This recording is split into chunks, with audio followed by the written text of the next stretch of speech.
2003, Shia LaBeouf. Nope. I have no idea. Steel Magnolias. Never seen it. Wow, I thought about that in a while. Never seen it. Me and Famous PTA are on a lifelong divorce right now. I'll tell you what I have seen. I'm about to show you guys what I have seen. So check out what Sturdy seen. What's good, Sturdy Slashers? Welcome to another episode of Horror with Sir Sturdy, episode 593 to be exact. And tonight's movie that we will be slicing and dicing, Beast of War. There's a shark, there's some soldiers, and there's some shit going on. There's a war going on, and there's a shark that's hungry. A shark that is hungry. Buckle up, get ready for a fun ride, because we are here for you tonight on Horror with Sir Sturdy. And welcome to the madness. Oh, yeah. I love that. I Yeah. love that pre-opening. How did you Very speak nice. underwater like that? Magic. He has gills. He's from the sea. He's half merman. Is he Well- Sebastian, the crab? Oh Some- my some god! of I just my, figured it out. What it is, some of my ancestors from Africa are in the ocean. They taught me. I was just gonna say, see, the stereotype was created by black people to make you think they can't swim because they actually from the sea. Lupe Fiasco made a whole album about that. Why would they be so dark then? Would that be Not all under the the- all the sea, different or would they cities. be? Wait, how's this work? How does no light under the water work? I thought it turned everything like translucent. They like the top of the water. They enjoy the seeing top of the the water. sky and They the just birds float and shit. on top of the water. Yeah, you know what I'm saying? They just chill You know, and it's swimming. different depths. The darker ones are up top. The lighter shades, they swim a little bit deeper. I Yeah, mean, I'm Puerto no Ricans- scientist. I don't know. I'm dressed like Mario like- on a Thursday night. like- Puerto Ricans, they're pretty much in the depths. You see how light Chris is? So what am I at? What part am I at? I guess I'm Godzilla. I'll take it. Ireland. You're- From the waters around hey, hey. 1/8 of me. Don't like it. Yeah, One he eighth was, of me. he was bragging about that earlier. That he's 1/8 of me is offended. Oh boy. was good, Grandizer. Grandizer, what's up, man? Welcome back, baby. He changed the font, so I can't read shit. I like got- that font. That's some good fonts. I like that. But yeah, we're here tonight to talk about this shark movie, guys. Is it though? Shark and soldiers. Hey, there was no LL Cool J in this. Oh God. Oh, I That would've forgot been about that. Yeah, I like that movie. I enjoyed it. I saw it in a theater, and I thought it was the shit. You know. Best movie death of all time. Oh, yeah. And that was that time period they were making all kind of really interesting, like weird shit in the sea movies, and they were like all really cool. And like Treat Williams was in most of them, if I remember correctly, or whatever. But yeah, good stuff. I have like a weird love-hate relationship with certain trends. And we all know what I'm getting at with because we're talking movies. Like, for example, the movies in the 2000s, like the Cruel Intentions type of vibe of movies. Mhm. There was a lot of movies there was movies and shows that like had that same kind of vibe. Do I remember them all? No. That's the part I hate. The part I like though is where they do try to work on something that's kind of like, let's try to build up this trend or whatever. Let's see if we can do it better. Mhm. But it's I don't know. It's weird. It's weird, but you know what I mean? Like the Cruel Intentions. I can't think of other movies that are very similar to that. Not even necessarily the story, just the 32-year-olds playing college kids. Oh, the in high teeny school. bopper stuff. Yeah.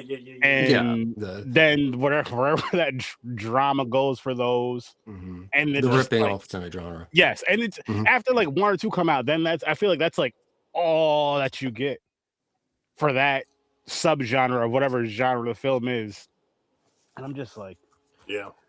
And we're so bad at doing them. Overseas Yeah. have always been so good at doing them.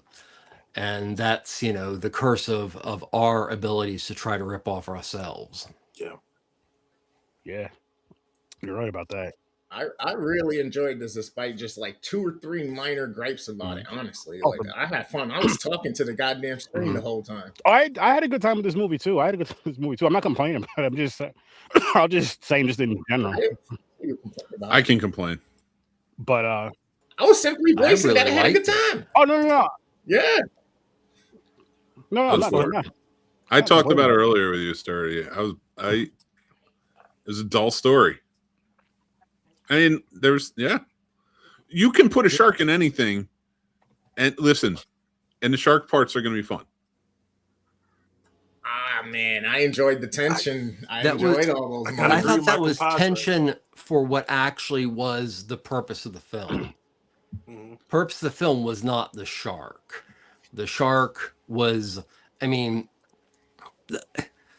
I felt the shark was a subsidiary thing, you know. And in the poster, which I had said before, I think it's like the worst poster as far as representation of what this is, which is mostly a true story. In 1942, the HMAS Armadale corvette actually was attacked, and several people, if not more, were actually eaten by sharks. Now, as far as the narrative goes, that's all created, but this is based on a story that was more about being courageous, more about being open-minded, more about, you know, the bonds between soldiers than, you know, Sharknado by the, I don't know, Shark something.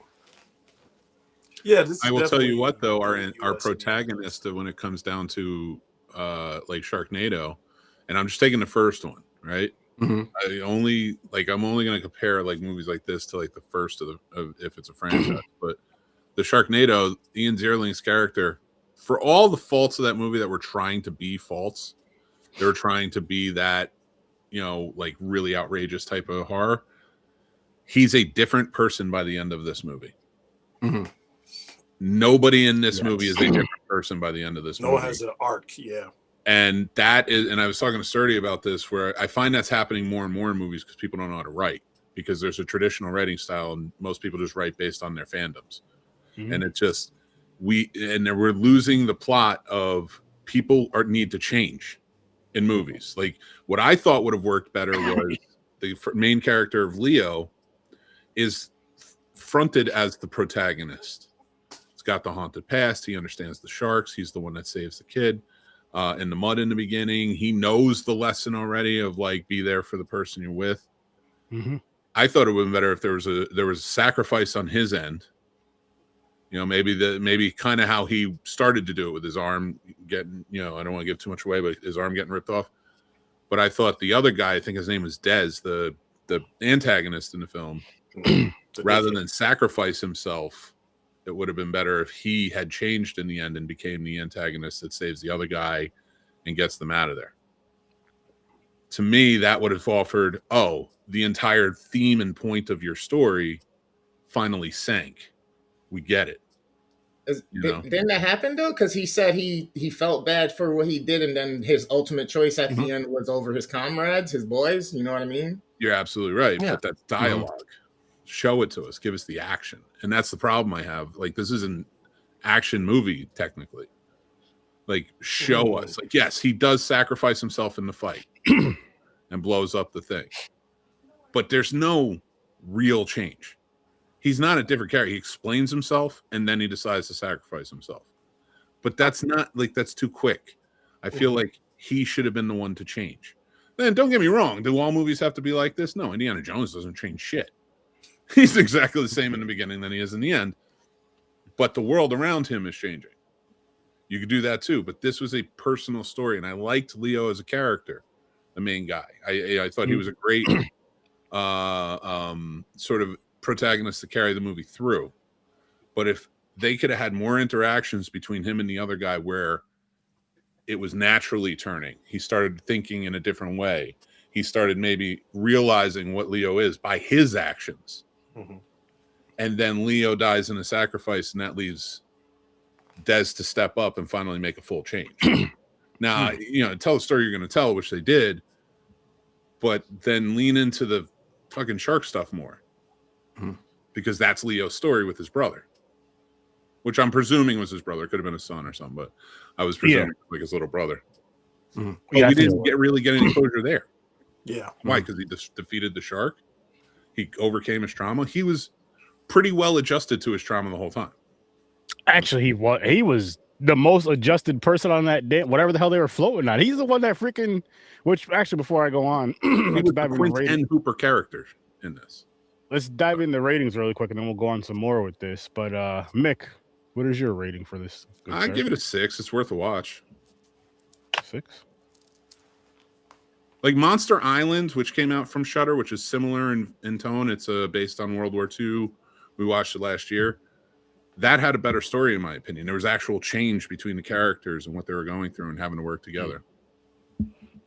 What's your rating for this one, Trevor? I give it a solid 7.5. And I'm going to stick by that because the movie surprised me. Like I said, I didn't do the research before. I just saw the JPEG.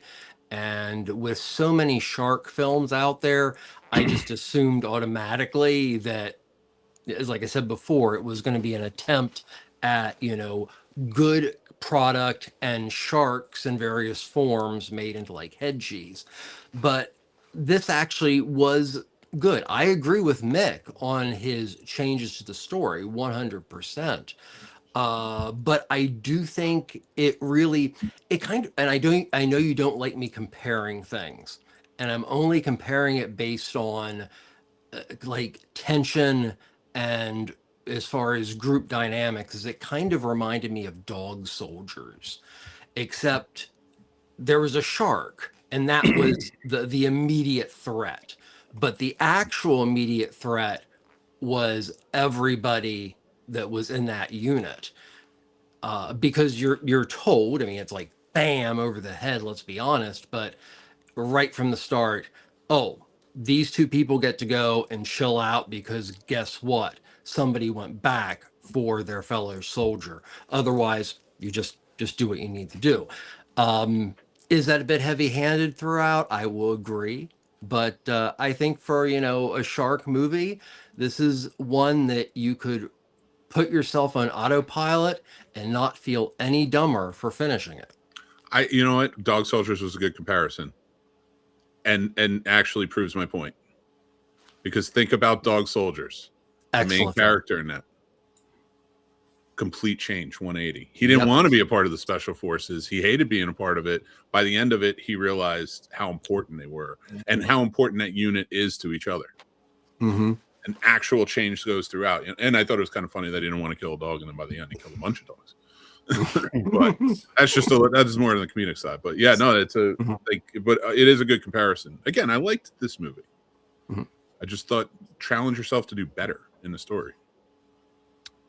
Gamer, what's your rating for this one, good sir? 7.5. How about you, Johnny? I'm actually with the Rotten Tomatoes audience score. It's a 5.5 for me, but I think the 5.5. I think that has more to do with me than what the movie presented itself. We'll get more into that later.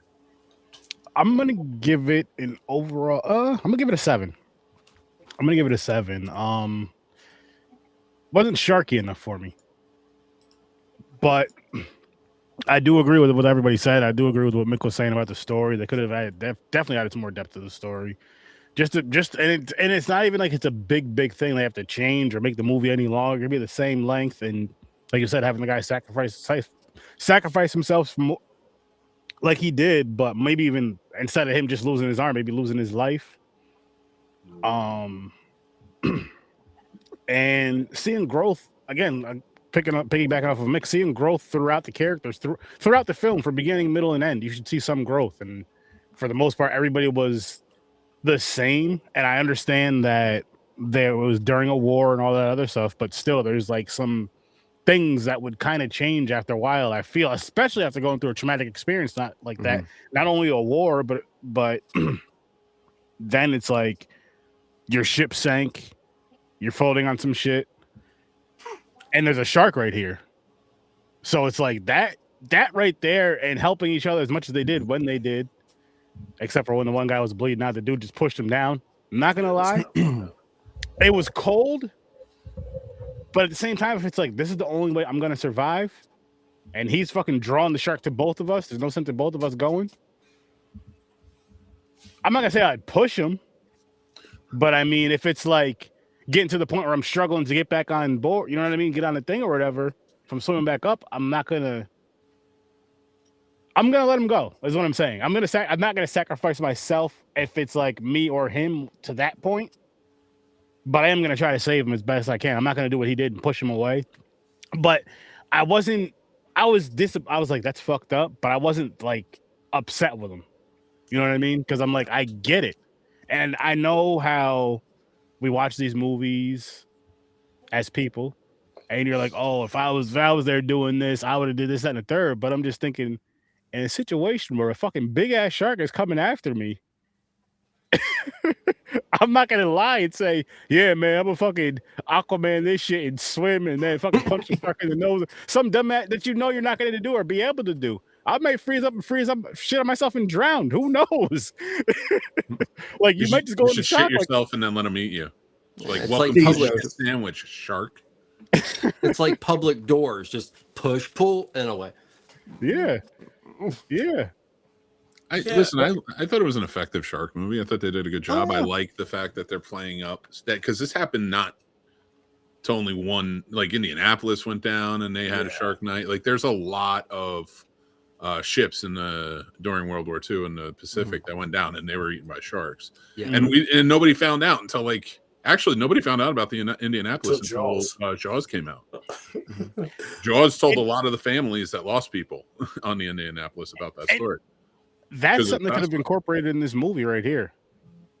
I don't know how Australia handles things. I can't imagine much better. Oh, come on But- now. With the crazy ass animals they have there on land, them sharks were fucking Yeah. people up. Well, that's why man. the one Aborigine dude knew how to handle the sharks. He was like, been there, done that. This shit is not new. But going back to that really quick though, with the shark thing, like, and I guess they wanted to have it with the shark not showing up so much, more than Jaws, of course, but kind of like that, you know. But I kind of wish it did show. I mean, I do not even kind of fuck that. I wish it did show up more, and even for like extra characters that were in the movie in the water that weren't throughout the whole, just to pick them off, just to see some cool kills, just to see some cool kills, this, that, and the third, and maybe even it's just like 5 or 6 more. It doesn't have to be a handful, because I know you had to have like this tense moment, all this other shit. But fuck that. I needed some more shark action. Every time the shark popped out of the water, I had like flashbacks to the Jaws ride where it keeps popping up at you, and it's just like, what are we doing here? What's happening? This is just ridiculous. I think they filmed it on the Jaws ride or the Fast and the Furious ride now. Although those sharks still out there in the water waiting for us. Well, to bring back to what you said, Mick, about bring back what you said about plot and such. This film, it's got it. So the guy who directed it, his name's Roach Turner, Kai Roach Turner, was best known for, I believe, a trilogy of films called Wormwood, which are like splat stick zombie amazingness. Yeah, and then he also did a really, really cool reinvention of the spider genre called Sting a couple years ago. So, if I look at this through those eyes, I also have to agree with Mick in the fact that I would find this film rather disappointing in his work, but I also think that he's trying to kind of go about different genres and approach them slightly differently. So, but yeah, this is a movie that is from a person who is actually a seasoned filmmaker. Wait, you said he did. And for me, this is my first watch. I kind of want to see other stuff because of it. No, Wormwood definitely check out. No, I know that great. This doesn't look like a movie that was made by somebody brand new. Yeah, But there's a standard in writing that has gone down over the last 15 to 20 years within the Hollywood realm because there's not really professionals writing anymore, not trained professionals. And the problem is, I was pointing out, was most of the movies that come out today, even the mainstream, it doesn't matter how long they've been around, they're cutting through and they're taking elements out that you shouldn't take out. We need to have established protagonists, established antagonists, but we need change. We need arc. We need something to root for. And when they don't give it to you, and in Wormwood, they didn't either. Wormwood was a good world building movie. Yeah. And a TV show was but there was no characters to latch onto. You didn't really care about them too much, you. but it was interesting. Respect I the like narrative that. versus Thank the you for bringing that up. visuals. Well, no, narrative should always. That's the thing. Yeah. You can make spectacle, Mhm. but Must you always have look narrative. at how many countless movies you watch just from back in the day. Let's not even Mhm. past 1990. All the movies that you watch, you're going to tell me none of them have character arcs that make them change, that push to even the bad ones. They do, Mhm. but Yeah. we've lost that art because we have fans writing films now, not writers writing films. Mm. And that's I was where I'm gonna- coming Wow. from when you watch things like this, and it's like, Now that fans are writing films, then maybe that means that fans were tired of the same shit over and over and over again. no, they just thought they could do it better because they're Yeah. fans. And Like, you know what, trust I me, wanna I've worked with piggyback it off like what Mick constantly. said. Like, Mm-hmm. they do. Like, that's why there were so many remakes in the early 2000s. There's whether people wanted to make what they loved when they were younger, Yeah. and most of it came from the fucking 80s. And we know how I feel about that. So, like, this isn't a Jaws ripoff. That's the dark ages. No. This is an interesting story Mhm. that has a shark in it. I really was interested to come into this when I heard that this is what we were doing. Primarily for the fact that these stories from World War II are very interesting. Mhm. But you gave me characters, and there is nothing to really latch onto in those characters other than he's the hero, he's the villain. The rest of them are all fodder. We got to save this kid because he almost died in the beginning, and we have to show the you're not pulling on the string of this. Mick, you're right about that. You're absolutely right about that. And that's where I that get was- annoyed, like with these newer movies that come out. It's like you took a little time to flesh out your character because you see it in these movies. They don't love their characters they're writing; they love the world they're building. Yeah, and honestly, that's what I saw when I was watching this movie. It was kind of hard for me to engage with it because I didn't find any of the characters in particular, for me, in my viewing experience, to be engaging. And what I wanted to ask on the subject of writing, both you and Mick and Trav and Chris and Cuz, you can definitely jump into this, but I didn't find the why. Like every story has a why. Why is this happening? And I was looking for the why outside of the fact that they're on a boat in this World War II. Mm-hmm. But I didn't find the why for me particularly engaging. And I was just going to pose the question to the group. If you found the why for this particularly compelling or interesting at all, because that's what I was trying to find something to latch on to, and I just couldn't find it when I was watching this film. They had a why, but they abandoned it. World War II, war. No, their why was survive. Mm-hmm. Survive Oh, together. their why, yeah, that was Yeah, their I'm talking why. about the So you first give it one, to the characters. Their whole thing is to survive, but they abandon it, not Mhm. because they lost hope, but because they are growing tired. And that's the thing. Then all of a sudden, there's this fake energy that comes in because you need it in the moment. Like the fake energy should have come in actiony moments, like when the plane was coming and shooting at them, when the shark is actually around. Instead of chalking it up to flashbacks and dreams. Yeah, all the points you make are super valid. I just feel like then that means that then the character of the characters is the character of the movie. But I'm not And that's saying it's a the thing bad that movie. I'm others saying like. it's a No, dull I'm not movie. saying you said it was a bad Yeah, movie. no, I I'm mean, just- agree I'm that just your saying it's a- version Yeah, will I be get what better. you're saying, man. But it's a dull movie, because Mhm. what do we latch onto? We don't latch onto what they're standing on. We don't latch onto the shark. We latch onto them. We Survival, identify right. with characters. Mhm. And when Marvel does a better job out of anybody of like kind of creating story arcs, but of course it takes 4 or 5 movies, creating story arcs where there's actual change. Mm-hmm. Writers got to get it together. I feel and I feel like I don't want to beat up on this movie. I just feel like to me there wasn't like any character with personality. If they had like one bold scene chewery like type character, then maybe I could latch on to that. But to me, there wasn't like any bold personalities. Like there was like probably one. There was one character who tried, but and that's the guy who did like the weird little like scream when they was like trying to say find him. They were trying to find him. But to me, there wasn't like anybody else who like had like a big personality of the bunch that like I could latch on to. Like there wasn't like the funny guy or like the or like anybody like that in this film. They were all just fodder to die. Yeah, they were just fathers. There's no uniqueness to any of them. And That's I also felt like the film.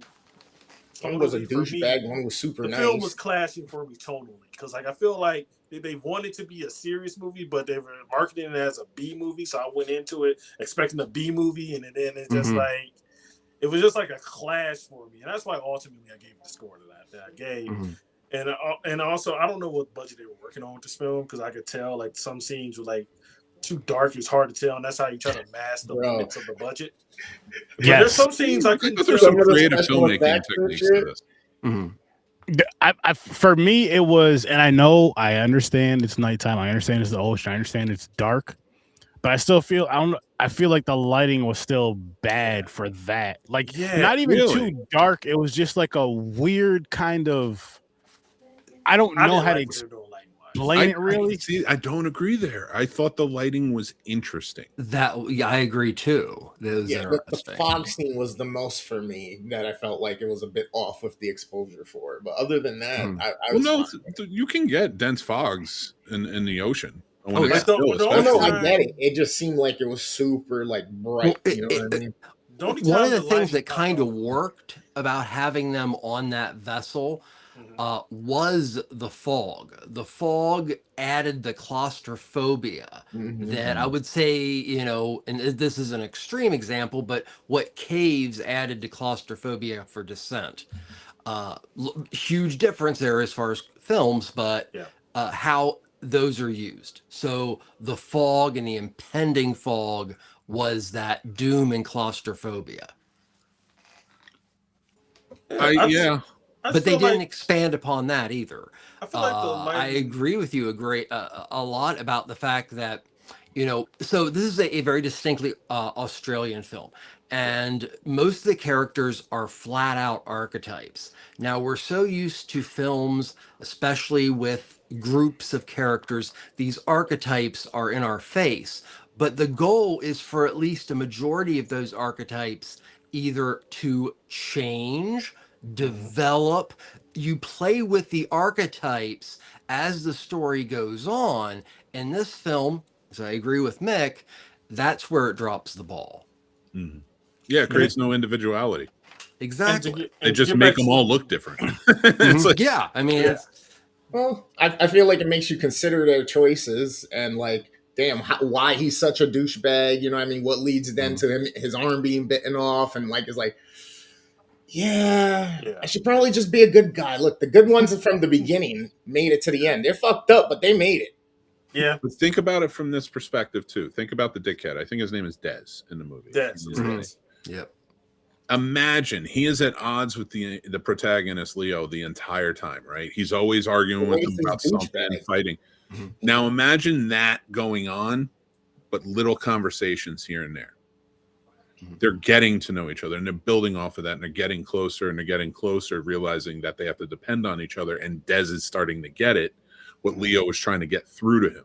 So by the time you get to that meaningful dialogue where he goes back, it's not just some passing dialogue, it is a meaningful monologue. Yeah. And that's the thing when you're writing, there are no monologues anymore in films. Like, and that was always the deepest thing that an actor could get is a monologue to really, we were talking about, Johnny, Oscars get nominated. You get nominated for an Oscar because of scenes, not because of movies. Yeah. And monologues and things like that. Those are important.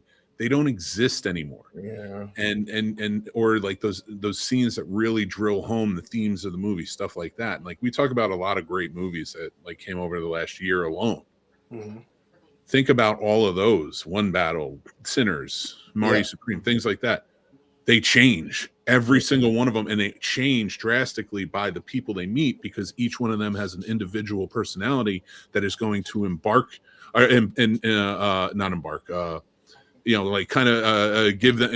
give them some sort of experience or knowledge they need to grow and change. And that's what is important about a movie. And your main antagonist should be the one that makes you change the most, and vice versa. The antagonist has a journey. Yeah, you're right on that. Yeah, you go back to like super early stuff, like we're talking Greek and stuff like that. Is like you need an antagonist and you need a journey. Yeah, and what you fill in that journey is what makes it special. I was gonna say you just need that tension of unstoppable force, immovable object. You just need that. It's tell us all this time. I wanted to get back to the lighting point though. I didn't want to beat up on the lighting because I will say for me, the lighting really worked on in the fight at the very end of the movie between him and the Japanese soldier. That's when it was actually working for me at that point. You know why? Because it was classic Japanese style where the sun is behind him and he's got the sword out and it's a silhouette. Cool.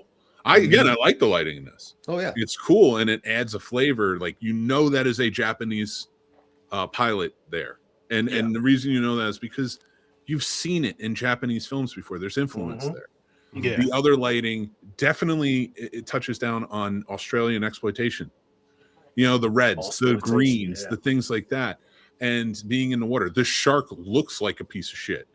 Like he's got one white eye. He's like all scarred up and stuff. And like that's all exploitation, mid-level type B movies, which I'm not putting down. We're watching Sorority Babes in the Slimeball Bolorama for a while. Like I am not against B movies, but even that has changed. And I just wish this movie committed to that, honestly. I feel like we needed a character kind of like, who's the villain from that one movie, Wolf Creek, Mick Jagger, or whatever his name is, Mick. We need a character like that in this movie. Another great Australian film. And I'm sorry to do a 6 Degrees of Kevin Bacon here, but the composer for this film, which I don't remember his name, I think his first name is Franz, was the composer on the first Wolf Creek film. No shit. Okay. Sorry, just weird knowledge drop. Good film. Sorry. Good film. No, that's but I dope. feel like we need a character like that. Not like a super killer, but like just something goofy. I feel like they kept playing in the middle. I feel like they just needed to commit to one or the other. You know what scene I think they could have made a little better too, and this is again why I wish there was a few more people for those easy pickoffs or whatever, just so, of course also having more character development so you actually care about the characters, but besides that, but the scene with the plane where it's coming down and shooting at them and everybody jumps in the water but the one guy that's shooting, I think that scene would have been better if the shark was circling, so you have to make the choice, do I try to duck under the plane or do I try to jump in the water and have to, because then it's more of like that scene is so much more tense. There's way more tense. You're like, holy shit, versus the shark is nowhere near. Nowhere near. And then the plane, yes, the plane's right there. You can get away from it, just jumping in the water, I guess, or whatever. Especially at night. So I'm like, it's not that. Not saying it's not scary. Do not get me wrong when I'm saying that. But every time the shark was around, they knew it was around because they would pop up and do something.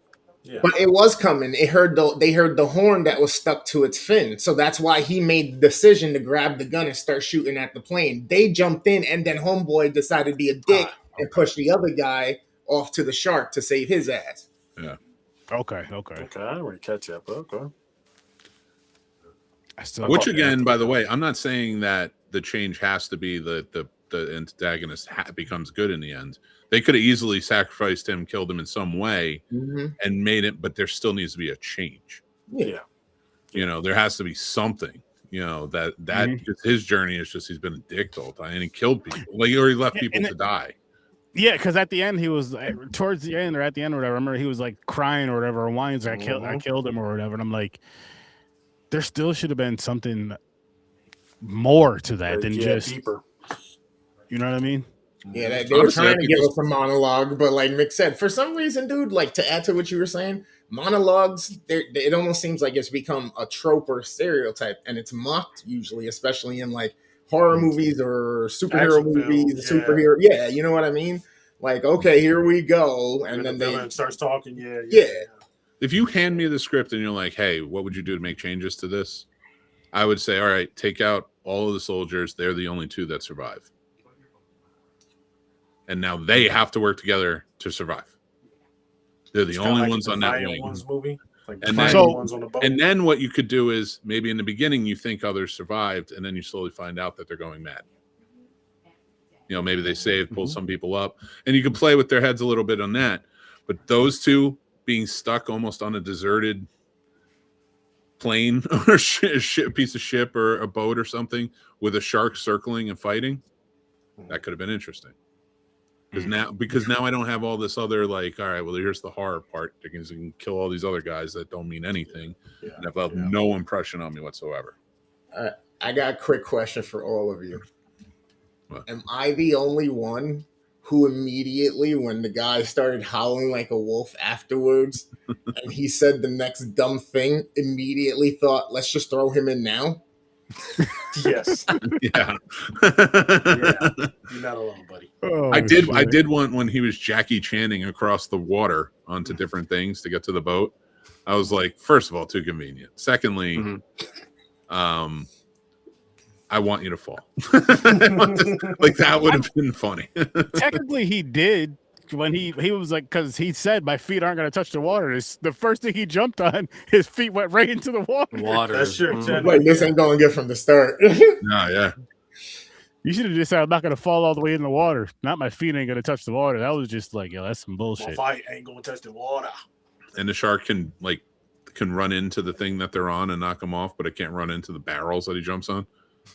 Like, there's holes, of course. There's holes in everything, and I'm not going to pick it apart. But His head hanging inside the mouth when they tipped him over on the pole when he was holding on for dear life. Listen. I'm going to say something I haven't said in a long time, guys. Sometimes movies just have to movie, and we have to remember that. Yeah, that's fair. But that in the scene land right of there. a million shark movies, this was pretty damn solid. and I agree, but most Yeah. shark movies are 4 and below. Yeah, Had James been here, You know, Yeah, so like a yeah. 6 to everything you're saying, Sturdy. I understand. That's why I gave it a 6. That's where the level is. Watch it. Like, I think a high That's where honor, I'm in at. my opinion, is me saying watch your film. Like, otherwise, like if it's 5 and below, I'm like, watch it. Watch if you want to. Like what would have got me to like higher than a 5.5, like a 6 or a 6.5 or a 7 is if I'm the opposite of Mick, and that's if they went like the opposite way with it. Just make it a pure exploitation B movie and forget all of like the substance you're trying to put into it or whatever. Just make it like popcorn. that would have been You know, more in the like spirit of his calories. old work too, Mm-hmm. because would- Wormwood's all totally that way. It's That would have definitely made the movie more fun. That would definitely made the movie more fun. I mean, Wormwood definitely gets a higher Yeah. I rating. feel like if James had been here on that scene where he was hanging off on that pole there when he was hopping to the ship, Yeah. James would have said, bullshit, that fucking grenade would have fell right out his shirt pocket, landed right in that shark's mouth, and blew his ass up. Oh yeah, I mean, gravity is a thing. You're right. it is. James, you watch it? Oh, Yeah, he gave it Watch a 6 out of 10. He gave it a 6 out of 10. Then he said he liked the seating, the lighting. Sorry, he said it was kind of eerie to him, somewhat eerie. Like I would say, this is definitely better than any of the Jaws sequels. I enjoy too. I like to.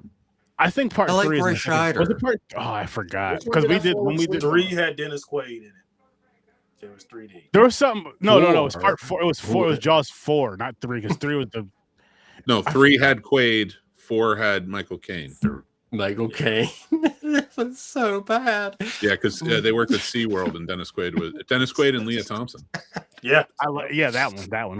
When we did that marathon for that, I was like, yo, this is the most fun Jaws movie by far. It's not the best, but it's my second favorite because it's so damn fun. Stupid. I know, and it's dumb. It's because what that one is like, if it doesn't have like a really good story with a shark movie, something like a Jaws or whatever, I guess, Mm-hmm. which there's not very many. I want it to be ridiculous. I want it to be bloody and ridiculous. Sidebar, guys. Do you think the world is ready for a Jaws reboot?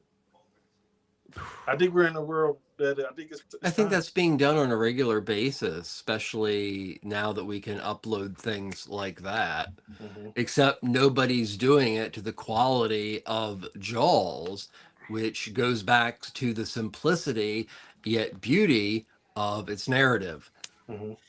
I bet you every 3 weeks there is a new film Mm-hmm. that has shark in the title that is 'cause it got licensed by Thrash Tubi. coming out on Netflix. Thrash is coming out in like a week or two. But I'm talking about like freaking like Steven Spielberg decides, you know what, I have a story that I'm ready to crack. I Jaws honestly, reboot I don't comes think back. you should ever remake a movie that started a subgenre. No, that's a way to kill a legacy. It started sharks. We have so many. Kind of killed Indiana Jones for me. Really? I get it. I don't think And, it should and be I'm remade in the a Temple of Doom guy. So What's crazy is I love all those movies now. Retroactively, I like the fifth one or the fourth one, with the aliens retroactively. the Crystal Skull. Yeah. I like them all. I mean, there's things I don't like about them. So I really love the last one that came out. Retroactively, I don't like any of them. that flipped with me completely. And he also How about hates About to fucking buy it again, Harrison too? Ford. No, I don't hate Harrison Ford. I never said that. I just don't like Indiana Jones. I'm marrying. I wouldn't say there's way too many shark movies. I mean, there's a lot of bad ones. There's a lot of god awful ones out there. Trust me, I've watched enough of them, and I'm gonna watch more. But it's one of those turn your brain off fun genres. If you have some cool kills, honestly, if you just have some cool kills, the shark don't have to look all that great for me to have some fun with the movie. But you at least have to have some cool kills at the very least I can't even anymore. for the cheesy ones. Deepest They keep Blues. shoehorning in all of these little things like, oh, the It's sharks like a are in a shark thing. supermarket now. Oh, the sharks are fucking found a dorm room. Oh, the sharks are in a tornado. Oh, like it's just like it's Now, come I will- on. I The will say this, Hallmark Mick. Sharks in a bakery. So I watched Serving delights. yeah. I prefer my sharks in water. Like I have watched Avalanche Shark, Sand Shark.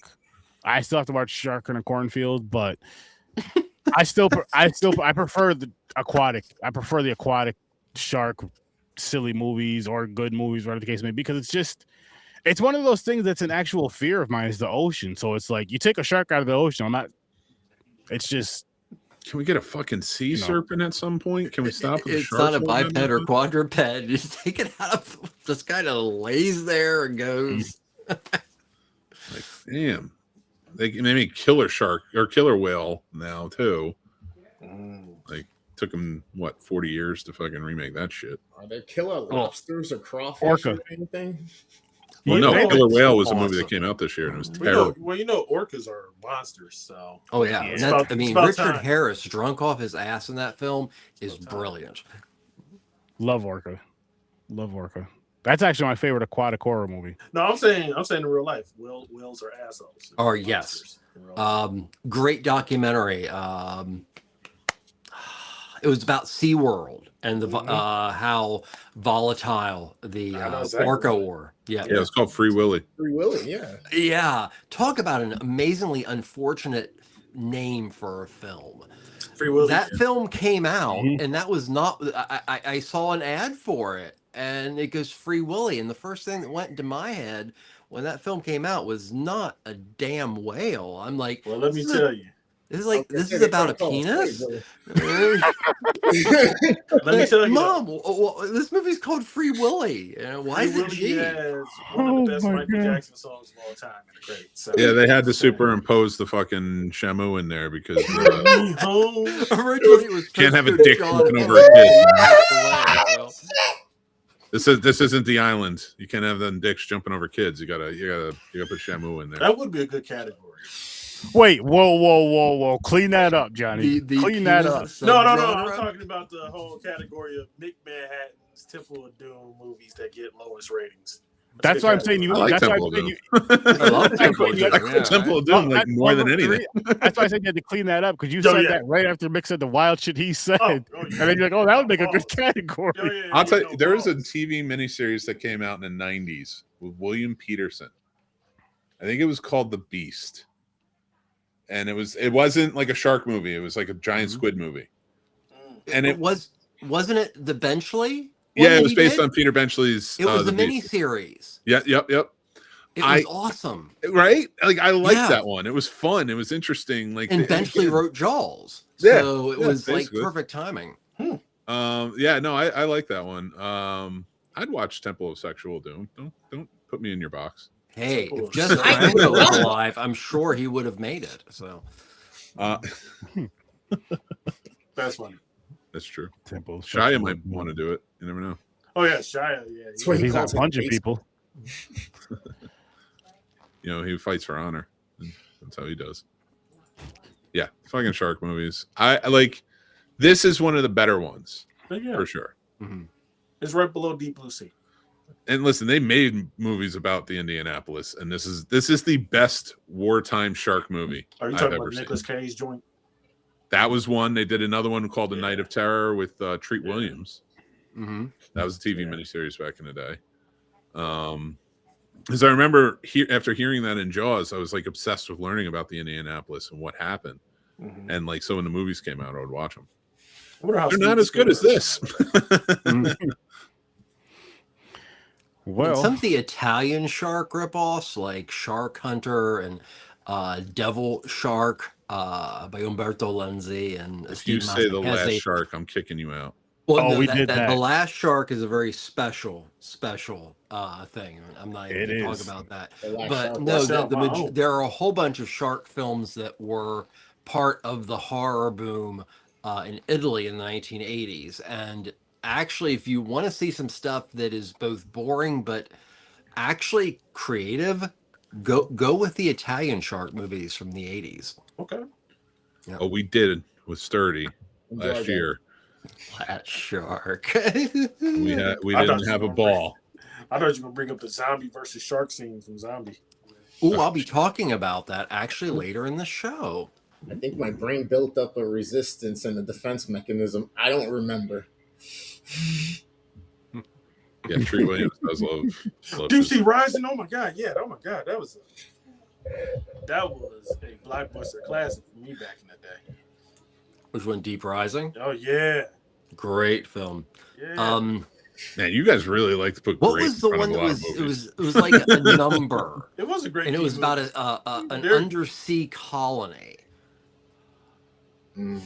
Crap, there were so many that were really good. Leviathan with Peter Weller, Mm-hmm. hot, great Aquaman. stuff. This mother. You Oh said no, Aquaman? sorry, I was talking about Aquaman from the Entourage episodes. Oh, I was okay. like, James hey, Cameron. Mario, lay off the mushrooms, Mario. Lay off the mushrooms. No, I hated Aquaman. I get it. Actually, the first Aquaman wasn't that bad, right? All right, They were okay. But Aquaman- They were not. Manta should have not been in it. It should have been the second film. Should have been Manta, Exactly. Thank you. and that's all I'm saying about it. That's true. Can we get a cheetah Cheetah was in it.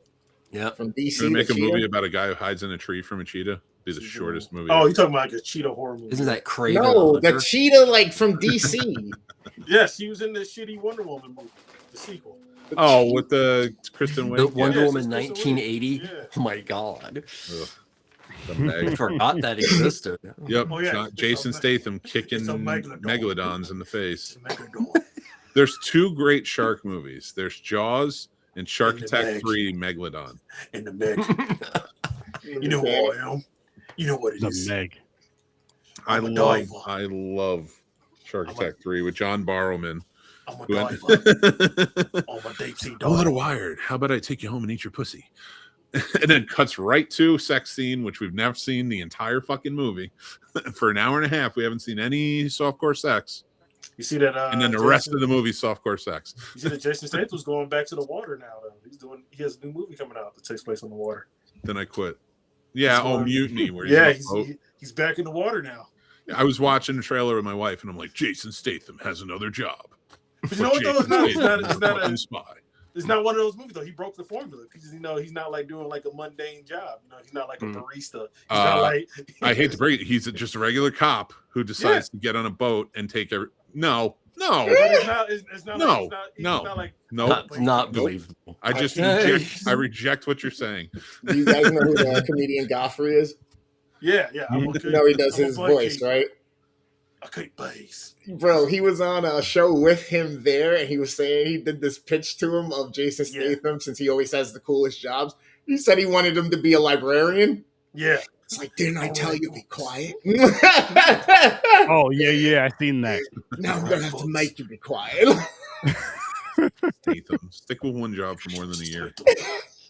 Jesus, a working man. He was a construction worker. The mechanic. He was a beekeeper. The Kept bees. beekeeper. Oh, You know about everything. it. Everything. Something bad happens. Some kid gets hurt, and then this dude See? freaking goes out and he takes This out all breaks that. but this movie breaks the formula. No, all Jason Statham did was start saying, "Give me Liam Neeson scripts," and then he took those scripts and he handed them to Sylvester Stallone and said, put your conservative bullshit in here. And that's what it was. That's what it's been since. Yeah. Yep. I'm not gonna pretend like I didn't have a good time with Beekeeper. I ain't gonna pretend like Hey, yo, you know who a real hero was is? fun. A I agree. beekeeper. Fucking But- lighthouse guy. So, That's I'm waiting for the barista, where he's a barista who used to be a SAS. The dog. I want him to have to save a film set and call it the PA. He's just PA. I'm just the lad who likes dogs. and The walks gaffer. dogs. The dog walker. Yeah. I want dogs. Oh my god. Jason Statham. He could have been in this movie. He would have been the hero. Yeah, he would have. He would just drop kick the shark, and the shark would be like, "All right, I'm good, dude. I don't want you to." I know we got Wait, him in is the Jason Statham the new Chuck Norris? No, Chuck Norris made entertaining movies. You take that back, Nick. I the 70s Chuck Norris and the 80s Chuck Norris, I will forever be a part of. Octagon is interesting. Which You know he one? made- Octagon. Octagon. Good guys It's wear black. Very, I was yeah. so He did some enraged. intriguing films. Yeah. Like they're not good. I No, was so What? enraged by what Nick just said that my power went out. There you go. No, That's yeah. how enraged. That's how enraged I was when you just said that. You know, he made one good movie though. He made Silent Rage, the Halloween ripoff. Why did Chuck Norris never make a horror movie? He made Silent Rage. Oh, damn it! Yeah, Silent Rage. Fuck my joke up, man. Hey, but he did. He did make a horror movie where the serial killer can't die, but yet he still roundhouses him to death. Yeah, they had like a Technically, that was meta. That was him as the. That was his Maybe. evil side because you can't kill him. He's Chuck Norris. You know what it is? I don't think Chuck Norris held all those superpowers. I think Walker did, and he just was bestowed the powers of Walker. That's why he wears a fucking badge and a goddamn cowboy hat in every movie, every one of see these that- you movies see and that- TV shows. This is Is clip Chuck going Norris around. actually Doctor Doom? Maybe. I would not bet on the Avengers. no. Let's- This is clip going around from Walker Texas Ranger from the Haley Joel Osment episode, where like Haley, like that's just such a bad show. There's a Oh, scene where horrible. Haley had to tell somebody that he had AIDS, and Haley was all happy about it. She's like, "I have AIDS," and Walker just looked at the kid like, Walker told me I "The fuck have are you saying AIDS. this?" That's crazy as shit. Walker Texas Ranger, wild series. That was a wild series, yes. Dude, the Alan final Morgan. episode was like his team had to go up against Michael Ironside's team, and they were all Mhm. super soldiers. Yep. I watched that show. Don't get from beginning to end. I remember, and I watched the TV movies too, so I don't want to hear it. Fucking, what's her name is still shot. We don't know if she's okay. They never brought Check it back. And now he's dead. We'll They try never to- know. They try to remake that show, by the way. For somebody who Like it. can't stand conservatism at all, I sure as hell have people I like to watch in movies, like the Tom Selleck, Jesse Stone movies. Mhm. That might be my favorite franchise ever. Hey, shit, I it's- like. like, Every one of you would hate it. what's the name I of don't that? blame you. What's the name of that Conan knockoff with Kevin Sorbo? I like that. Get Was the it fuck Thor? out of here. All right, end Kroll- the show. He's talking Kroll or crazy. He's Noel? drunk. Oh, Cruel? Yeah, I remember that one. I like that. Nah. It was weird. It was a weird. Cole it is was a cool. weird ripoff. I'm in with Cole. Nah, I can't. I fucking Kevin Sorbo. No, I mean Hercules. I liked. Yeah, I didn't I'm see assuming Hercules you're not fighting talking any about sharks. the Luigi Cosi ones. Which Oh well, Oh, yeah, shit. those are Oh, fun. yeah. too. Mm. I like like those. Lou I like young Ferrigno. Hercules. I like Young Hercules with Ryan Gosling. I like that. He was What's young. Ryan Aeolus, yeah. Gosling? Yeah. Ryan Gosling was in Young Hercules. He played young Play Aeolus. Young Hercules. No, I thought he was Aeolus. Ryan Gosling is No, awesome. Ryan Gosling played the. He grew up to be. Oh, okay. Kevin I thought Sorbo. for some reason he was young Aeolus. Nope. Yeah, he grew up to be Kevin Sorbo. That makes no sense.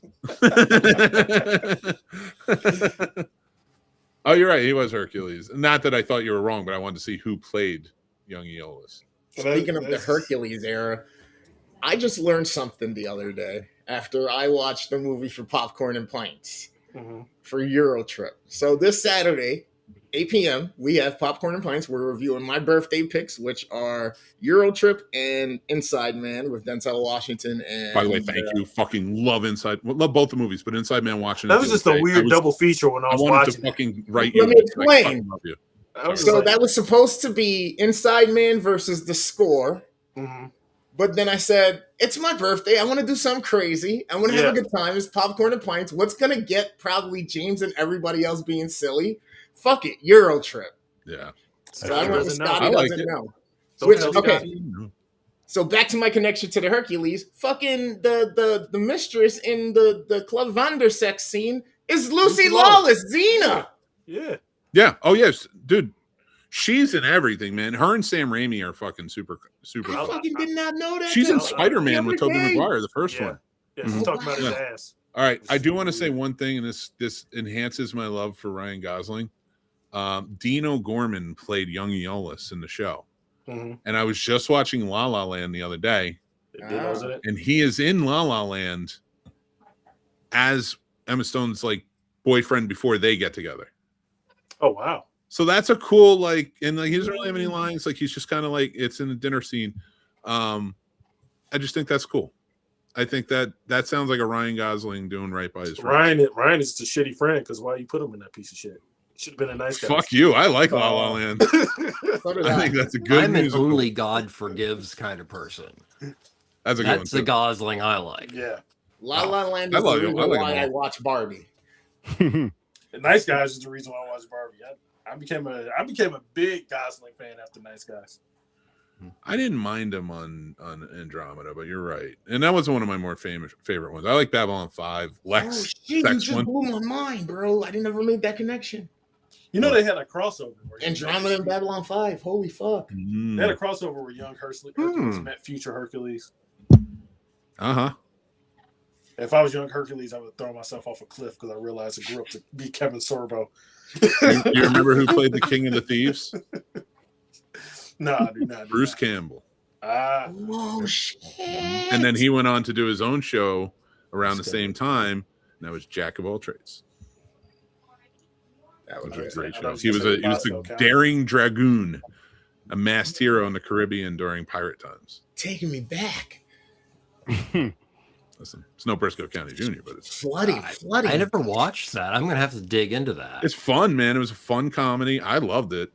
I own it on DVD, but it was a bootleg copy I got at a con Is like it a? in 2003. Does Raimi have anything to do with that? I know Raimi. Yeah, he his- produced all those. Yeah, he gives his boy a lot of work. Oh He yeah, was a good dude. everything Raimi does. boy's in it. Even Send Help. He Yeah. played the father of Dylan O'Brien. Dylan Bryan. Yep. Yep. He supports his boy. Well, my respect. Respect. I will talk about it on the show Monday, Grandizer. I don't want to take up time here on it, but I did like it. Yeah, talk about it on Monday. Johnny doesn't want to be there for that. I'm gonna spam the chat. I'm gonna be in the middle of work, just spamming the chat. Let's dive into some weekly rentals, gentlemen, and Gamer. You're up first, good sir. Yo. Oh wow. So I said I was going to get down so I can see number 7 since it had just come out, and I had watched 5 and 6 first, and then I went back and saw 1, and I hurt my leg on Monday. So I was bedridden for 2.5 days, unable just hopping around. So what did I do? I watched about 11 movies, 12 movies. You're having a Used the Mick time week. constructively. I watched all of the Scream movies. Every single one of these. Sturdy will disagree of me on this, but I am a huge Wes Craven fan. I love these franchises. This was when I was really starting to get into movies and actually paying attention after I realized Nightmare on Elm Street and all that stuff, because that scared the fuck out of me when I was a kid. So to see something a little bit more modern in the mid-90s, my brain's a little more developed. This is really what introduced me again, I guess, to things of like Last House on the Left and such. So I really enjoy these. I love the aspect of where the original franchise went. They kind of lost it, tried to pull it back in, and then turned it into something else that's kind of its own, but gave credit due and kickbacks and stuff to all of the original stuff. And the last one brings it all back to the original, where if you've seen any of the franchise, you know that in not Courtney Cox. Nev Nev Campbell's character, Sydney, she skipped out on one of the movies. She out of New York, and that was more focused on Billy Loomis's daughter's character and her lineage. So that's where all of these movies are right now. It was really interesting the way I watched it. Like I said, 4, 5, or 5, 6, because I got like the new stuff where it's kind of like retelling the original story but giving you freshness. And then I went back to the old stuff to get really what the original was, rekindle my memories. They're all, to me, between 7 and 9, and I can't even label them all. But if I have to, which one was first there? I can pull it back up. Scream 2. So Scream 2, I absolutely love. This was on the college campus. I give this one an 8.5. Scream, what was next? 3? Mm-hmm. Yep, Scream 3. I really loved this one back in the day. I had this shit on repeat. This is one of my favorites. This is the one I'm going to give the 9 to. And then what was next? Scream 4. All right, this is kind of where they really went off the rails a little bit, but it's still decent. I'm going to give this one a 7.5. And then Scream 7. I really like the tie-in between old and new. I enjoyed it. I'm going to watch it again. I'm going to go with an 8 on it for now, but my feeling may change after I watch it a second time. I feel like my nostalgia and how much Scream I was consuming may have played a slight role, so I want to watch it again a bit more critically. There you go. There you go. Now, for all your 4 weekly rentals, are any of them worth the late fees to you? I'm assuming yes, but yeah, I have to learn these motherfuckers. Get yourself your CDRW. Go get your computer from 2000. Turn on fucking WinCD. Pop it in, and then get your label maker out. Make sure it's appropriate label, God, and you put it on the shelf with your physical media. That would be taken back the next day and returned for a different movie. No, the same hour, dude. It only takes 45 minutes. Allegedly. Damn. I'm talking 2 about video year recorders. 2000. Yeah. Oh yeah.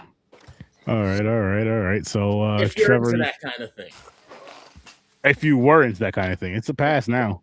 I was too poor for a CDRW. Grandazzer, just so you know, I did read it. I'm going to respond to it. I just had to prepare for the show, so I couldn't really get into it. But yes, damn the man. Save the empire. But Trevor, you are up next, good sir. So take it away. Ooh. I was hoping to get that response. So the first film was from 1955 called Creature with the Atom Brain. This is an important film. One of the reasons is it's by this man named Stan Katzman, who is a true legend in the world of Hollywood. I mean, Weissmuller would not have had a job when he aged out of Tarzan without Stan Katzman. But Katzman did kind of a small group of science fiction and horror films, and I believe did them all with the director Edward Kahn, who then went on to do films like Invisible Invaders and was basically like your go-to guy for all like weird 50s science fiction films. So The Creature with the Atom Brain is about zombies, but they're zombies that their brains have been somehow altered via atoms, hence radioactivity. And these zombies are sent out to basically be assassins. This film is interesting because it does mix genre, but also it's one of the first times that you see a zombie on camera that it's not a supernatural zombie. This is 1955, and we're very used to like White Zombie, I Walk with a Zombie, much more traditional Haitian Caribbean. So that's one of the things that makes this very important, but also it is written by a gentleman named Kurt Siodmak, who wrote and basically created a lore with the original Wolfman. He wrote Donovan's Brain, and also he wrote this film, Creature with the Atom Brain. among so many other amazing, amazing films that he wrote the screenplay for. So yeah, great film, definitely worth keeping and most likely pirating. So the next one is actually another Katzman, Edward Kahn production. This is from 1975. This is a full-on supernatural take on zombies. Basic plot. There is a curse. Okay, if you watch this movie, it really makes no sense why, but it's set in Africa. It makes no sense. But there is a shipwreck off the coast of some African country that was stolen treasure. And this treasure has been cursed, and this 19th century occurrence, continually people are coming back to find this sunken treasure that is actually being guarded by zombies. So the zombies of Moritau are quite special because they are lumbering, they are functioning of their own volition. But one of the big things about this movie that makes it so important is it's one of the first times in cinema that being killed by a zombie makes you a zombie. So there's a lot of great stuff about this film, but I will let that at that and say it is also worth pirating. That is awesome. Cool. Malpertius. Mick, have you seen this one? It looks familiar, the cover, but if you can you give me the storyline? Okay, well, it's directed by Harry Kamel. Harry Kamel is best known for a film that he made the previous year called Daughters of Darkness, truly transgressive lesbian vampire film. Malperticus is a short novel by French fantastique writer I have seen this. Jean Ray, and it stars Orson Welles as Casavius, and Casavius is originally portrayed as this just horrible person, and it's an inheritance and all kind of stuff. But there's really no way to explain this film and do it justice. But I'm gonna tell you some of the films and people that it influenced. This film definitely influenced Dario Argento with Suspiria. It definitely influenced Derek Jarman. It definitely influenced Peter Greenaway. It influenced Nicholas Roeg. There are elements of zombiedom to this film, and there's also science fiction.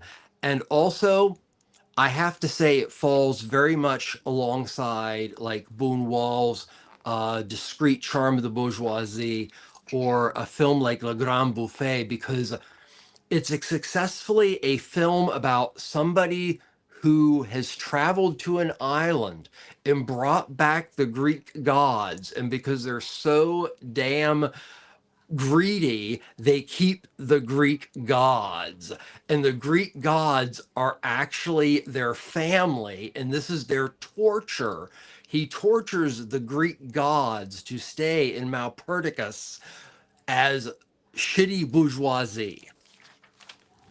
And then it goes into some really weird directions. But I have to say, overall, this is as entertaining as The Cook, the Thief, The Wife, and Her Lover, and actually now makes my top 50 films. This is I appreciate you picking this one. I didn't realize if I've seen it, but yes, I went on a kick when I was in college watching all of Orson Welles movies. So as soon as like I saw his face, I'm like, I remember this one. But also Jean-Pierre Cassel is in it. He played Louis VIII in the Musketeer movies in the 70s. Wasn't he in Barbarella too? What? I don't know. I haven't seen No, I have to Barbarella check in a that. I long have to time. check that. Yeah, He might have been, but like, I remember him. He was a great king in the first Three Musketeers, but the Four Musketeers that came out a few years later, it's not as good. It was good too, but like it was a fun movie too. Well, as Malperticus, I would check it out again because so this film should have made Harry Kummel like the toast of the town. It's a 3-country production. It's Dutch, West German, and French. Because of the success of Daughters of Darkness, it is invited to Cannes. There is a print splashed together as a work print without Kumel's knowing, and that is what went to Cannes, which is a senseless piece of shit. But the full cut, which is now available, is mind blowing. So, you know, it's funny you mentioned it because I was just looking it up as we're going because I want to see if he was in Barbarella. mm-hmm. You know what his most famous movie is? What? Superman 2. Oh shit! He played the French officer in the White House. I'll be damned. Yeah, and we're watching that in a few weeks. So like that, yeah, it was funny how it stuck out of me. But honestly, great. Oh man, these are great choices, Trevor. Yep. I know when I watch yours, like I'm in for because if I haven't seen them, I'm gonna watch something fun. And finish things up with a film from 1972, I believe. Yes, called Wandering Ginza Butterfly, starring the legendary Meiko Kaji. This came out the same year that she released Female Convict Scorpion, which would create one of her great characters. Now, this film, pretty straightforward. Woman goes to jail because it seems like she's part of a biker gang, maybe as an initiation or the fact they were hired to assassinate somebody. She's put in jail. I mention that because it does hark back to Meijo Kaji's motorcycle gang roles in the Stray Cat films. She discovers the person she killed, his wife, has actually put in a official plea for basically her sentence to be taken back. So she's released and then becomes insanely loyal to not just that woman, but basically anybody who does good to her. As far as Meizo Kaji's films, this is definitely not Lady Snowblood, and I'm returning it so I can actually get the sequel. Oh, he did Lady Snowblood? Oh, I'm no, checking he this didn't out. do Lady Snowblood. No, right. the director, Kazuhiko Yamaguchi, is best known for the Delinquent Girl Boss series, which is not that great compared to like the Stray But this Cat one was series. good?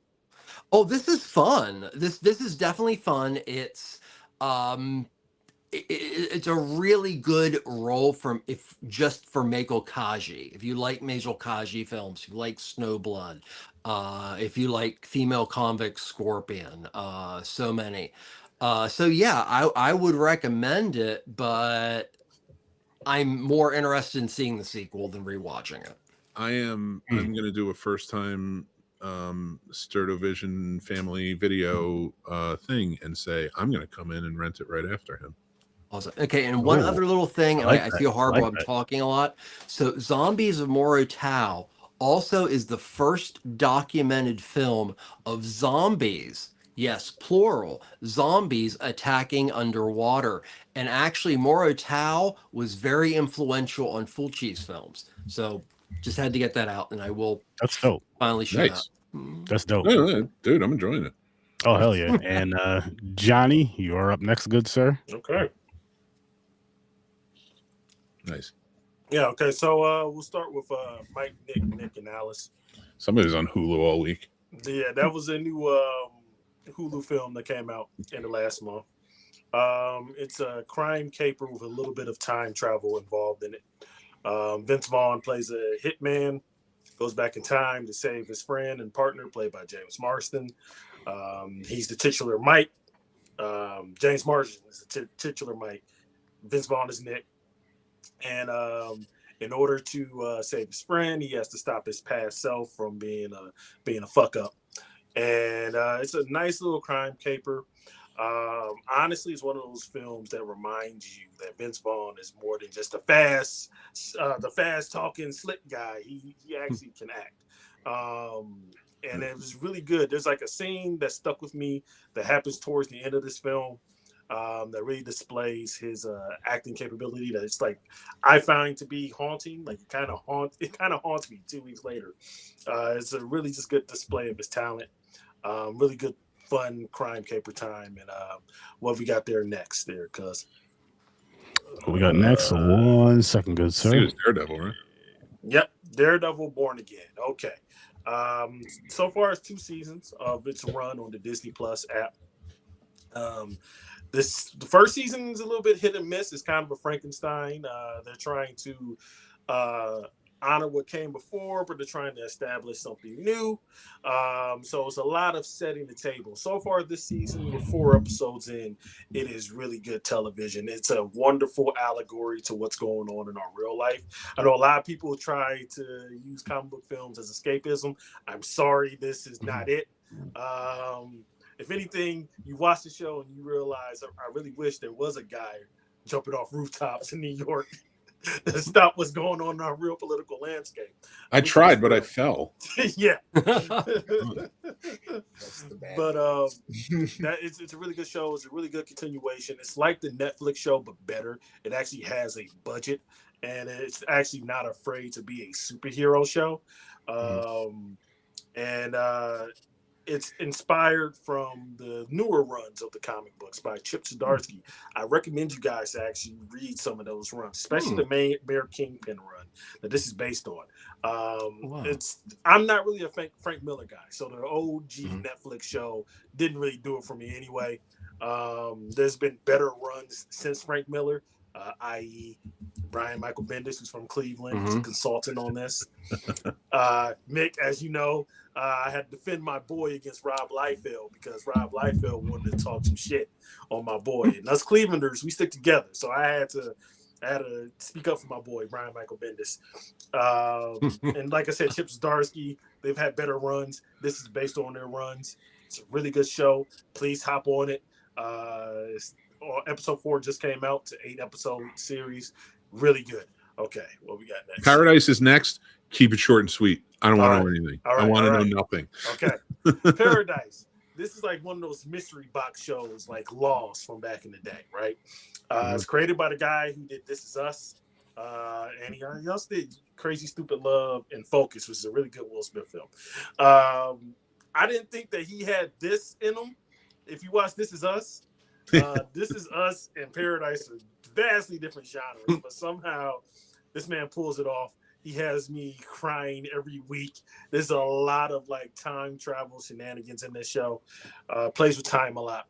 Really good show. Really solid show. Anchored by Sterling K. Brown, who's a very underappreciated actor, if you ask me. So check out Paradise. They just ended their 2nd season last week. So it's 8 episodes, not that long. Season 1 and 2, 16 altogether. But season 2 just ended. Really good show. Okay. One of my favorite movies from last year. This movie has been on my Rolodex over and over again. There's something about this story. Predator Badlands. There's just something about Predator Badlands that I don't know. I don't know how I can quantify my love for this film. For me, Dan Trachtenberg, the director of this, has been on a real heater. He's had 3 great installments. He had Prey, Killer Killers, and this. They do something that I really wish they should have done. Yeah. They did something that they should have done in a long time, which is actually make the Predator the good guy. So you follow this Predator named Deck. It's a little bit of Shakespeare. It's a little bit of Conan. It's a little bit of Dune. It's a very, very great installment. I'm going to just say it right here. I'm going to declare it right here. It's my favorite installment of this franchise. Oh, wow. Even over Predator? Even over Predator, because they did something different. They didn't try to make Predator too. They didn't try to make Predator for a 7th time. They actually did something different. They made an adventure action film. It was epic. I never thought I would find myself rooting for a Predator, but here we are, rooting for him as the hero, by the way. Not rooting for him to get his kills, but as like an actual compelling character. Like I said, the opening is a big hook. And like I said, it's Shakespearean. It has laughs, action. It's compelling. It has a great story. I love his movies. They're a little oversaturated in their lighting, though. That's my only qualm with him. Okay. It's like everything's so fucking bright. It's like I don't need to see everything. Put some shadows in there. But dim the brightness on your screen. But great movies. Trachtenberg is doing great film. Great work. with the Predator franchise. It's like God of War. If you ever played a new God of War game, it's like God of War come to life, but instead of playing Kratos, you're playing a fucking Predator. Awesome film. Now we say get the late fees on. Are any of them worth the late fees? No, we watched them all on Hulu. Well, no, I saw one in theaters. So yeah, Nick. At Sturdy Video, they got everything. No, you know, honestly, I'll tell you what's worth the late fees. This fucking Daredevil, season 1 and 2. That's worth the fucking late fees. There you go. All right. That's good. Your turn, Mick. There we go. You're about to get it, Grandizer. Too, Mick. So I'll start with the two new movies. Pizza Movie is one that I think we should do on Popcorn and Pints. It is this generation's Harold and Kumar. Oh, wow. Hilarious. Good phrase. It's not a rip-off of Harold and Kumar. It's not like Harold and Kumar was its thing. Is very much a product of that time in comedy. This is very much a product of time of but in a raunchy way of today's comedy. It checks all the boxes of like, yeah, even when there's offensive, it's called out, and it's understood, but they don't do it in a way where it seems cheesy. It's fun. Gaten Matarazzo and kid from the Goldbergs, Sean Giambrone, I think his name is. They play college students, dorm roommates, and they take old drugs from that were hidden in the ceiling of their dorm. And then I guess I forget what it's called, but it's like you go through 6 stages, and they are the most honestly, in snobs, we are famous for what? Embracing what? Absurdity. Yeah. This fucking movie does that. This movie takes all the good things in my heart that I love and is like, we're going to put them in your face and you're going to enjoy it. And when I started this movie, I'm like, it's going to be dumb. It's going to be a ripoff of all these other ones. And then by the end, I'm like, this is fucking amazing. I need to watch this again. I don't want to give anything away. There's mystical elements to it. But it's all just jammed into nonsense that is fun and you can turn your brain off to and really enjoy. Suspension of disbelief. You get into it. It's Britt and Nick. They're filmmakers, I think, out of Canada. They're like absurdists, and I love it. I like their short films. This was their first chance to really direct a feature, and I think they knocked it out of the park. I think they did a really good one. Also on Hulu. Yeah. So yes. Yeah, the Hulu night too. Now I'll go with the drama, Zendaya and Robert Pattinson. This I needed a few days to really. I haven't done my full review on this one yet. I needed a few days to really think about this one, and it was very good. It was very good. Like at first, I was like, I don't know if I like this. It's a dark comedy that deals with some very intense themes, and I'm just gonna say it. Trigger warning, spoiler. It deals with like school shooting themes. And how it plays into it. I'm not going to give you any more how it plays in, but it's about 4 friends. 2 of them are getting married, and it's like the week before their wedding, so everything's prep time and intense. They all go around a table one night and share the worst things they've ever done. Oh, wow. And now you could take what I just said and try and figure that out. You're not going to figure it out. Trust me, you're going to have to see it. But you see, like the one, so it's Zendaya's character. You could tell by the trailer for that. Robert Pattinson is marrying her. Now he's going through like this comedy of errors, having to deal with everything he just learned. And it's not what you think. So people bear with me. But I say, check this one out. If you like Election, I'd say it's very similar to that, and how like Matthew Broderick with a guy kind of starts losing it after a while because things fall apart. Kind of like a Noah Baumbach kind of film. I think deeper than that, honestly. Okay. Wow. Trevor, I think you'll like it. And it definitely sounds good. I like Patterson as an actor. Yeah, and but Zendaya knocks it out of the park. She's the best about this movie.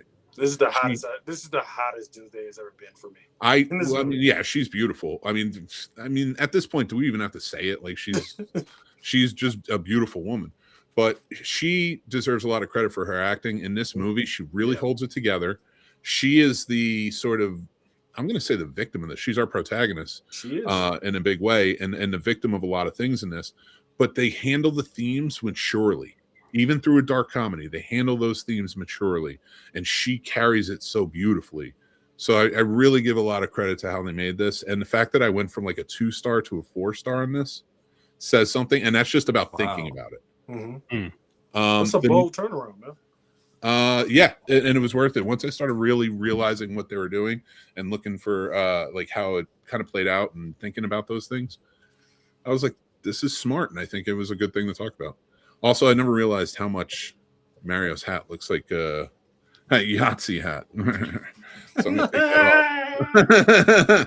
I'm going to take that one off, even though there's an M on it, and put on a good old American baseball cap. What do we got next? We got... I'll go with Remote Control next. This is a first-time watch for me. It's on the Criterion channel. Wowzers. It is a B movie from the 80s that I think all of us would enjoy. I would put a stamp of approval for Sturdovision on this. Maybe not. Oh, cool. Horror was so sturdy. It is so. What's his name? Kevin Dillon is the star of the movie. Mhm. I can't name anyone else except for Jennifer Tilly, and she's not in it long enough for you to like call her one of the stars. But she's great. Jennifer Tilly's amazing. I don't want to put her down. Oh yeah. It's, how do you explain this? It's 2 video store clerks get a new display in called Remote Control, and it's a new movie out. But when you watch the movie, it's actually a signal from aliens that turns you into killers. Why have I not seen this movie? I don't know, Trevor. I'm actually really surprised that you're not like, yeah, and this guy directed it, and this guy and like I was like, I went all in, and it's in Criterion. Yeah, I'm going to go look after. You need to watch it. This sounds really cool. I'd really like you to watch it and like tell me what you think. Okay, cool. It's a bonkers movie, but it was fun. It was just a really fun, weird 80s movie that Kind of like Tapeheads. Tapeheads was fun, but Okay. better. You know what I mean? Like Okay. this was a cheaply made movie that you're gonna just enjoy. I think if you turn your brain off and really enjoy it, it's a weird, cheap sci-fi horror movie about movie fans saving the day. I dug it. So Tapeheads is a good one to kind of compare it to. Cool. Now, what's the last one? Oh, of course, Rex Manning Day, yesterday, Empire Records. Yeah. One of my favorites of all time. I love this it. movie. It's, if you haven't seen it, it's not only worth the late fees, you steal it. You just keep it so you have the physical copy. You go into Sturdy Video, you fill out for a card under a fake name, you buy the movie because it's the 80s and we still used cash, and then you never bring it back and let them call the wrong number over and over again. Empire Records is worth that. It is just it's a great representation of the 90s and what 90s kids were like, and the angst that goes with it, the beautiful music that plays into it, the fun that like each character brings to it, the chemistry that's there. And it's Rex Manning Day, and you mustn't dwell. No, not today. Not on Rex Ethan Manning. Embry's in this joint, right? And Aerosmith Ethan did one Embry's great thing, and that was Liv Tyler. That was Liv Tyler. Liv Tyler, Yep. Aerosmith, not Aerosmith. Liv Tyler, Ethan Embry, Anthony LaPaglia, Rory Cochrane, Renee Zellweger, Robin Tooney, like the list goes on. It's a great, like you just look at the cover and you're gonna see a bunch, and that's not even everybody.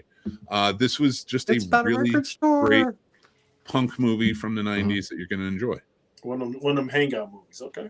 Yeah, so Good 100%. movie to And pair like I with said, Singles or High Fidelity.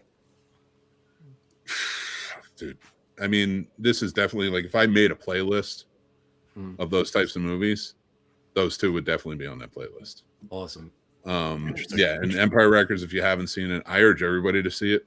It's just a really good. Damn the man, save the empire. That's right. Because the name of the record store is Empire Records. Nice. Well, I'm gonna kick it off with my worst one this time, and that is Queen of Spades. She Will Reign. I don't know what the hell I was expecting from this. I wasn't expecting it to be like a great movie, but I was hoping that it would involve like cards and the Queen of Spades and like something in the horror element of that with some sort of like possession type or something. Which we did get possession like late in the last 15 minutes of the movie. Had nothing to do with cars, though, unfortunately. Basically, there's like this legend of the Queen of Spades, and she kills kids, kills like teenagers or whatever. And the way to summon her is to draw a staircase in a mirror and say her name 3 times with the lights off. Whatever. Well, that does But- sound dumb. It just didn't really. The possession part of the movie, even though it wasn't done that well, that was like my favorite part of the movie. And I'm like, had they done this, like after she, they do the little staircase, whatever that shit is, and then that entity takes over a person and they go killing or doing whatever, and you have to figure out why.